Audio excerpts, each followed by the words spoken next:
Hi everyone, it's Fitz with the Daily Delivery. Hope you are doing well. On Saturday, Kansas State plays basketball up at Iowa State. And on Sunday, of course, is the big game, the Super Bowl. It's out in LA. And this year, they're expecting nearly $8 billion to be legally bet on the Super Bowl. $8 billion legally bet in the United States on the Super Bowl. It's a huge number. And you know what Kansas will make off of those bets? Nothing. Absolutely nothing. Because Kansas doesn't have legalized sports betting.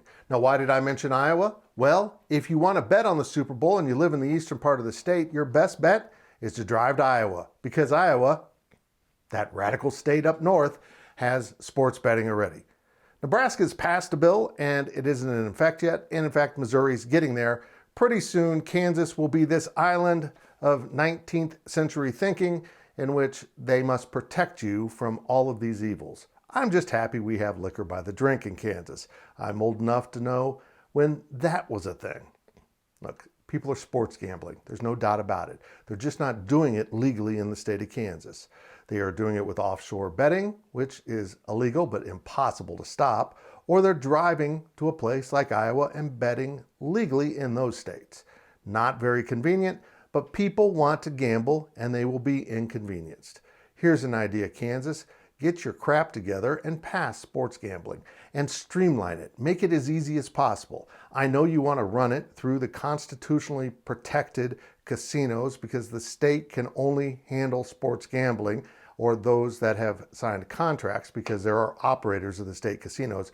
But only the state casinos as of now will be able to take sports bets. We're kind of getting closer in Kansas, but it won't be very convenient unless you live in a city or close by that has one of the casinos. For everyone in Manhattan and Salina and places like that, that will mean getting on the road and going to another place in the state to simply bet on sports. Or you could just do it illegally. Kansas needs to wake up here and allow sports gambling to be offered at all casinos. Change the agreement with the Native American casinos so they can do it, and maybe even allow smaller casinos taxed by the state to open up so that you can have sports betting. Maybe they're just a sports betting window. Sports gambling is enormous. It's spreading. Even the leagues now have endorsed it, and don't worry about people talking about gambling. The only people seemingly worried about sports betting anymore are those that want to worry about our morals and our souls, instead of worrying about raising tax revenue that is being unrealized because the gambling is taking place. They're just too dumb to tax it.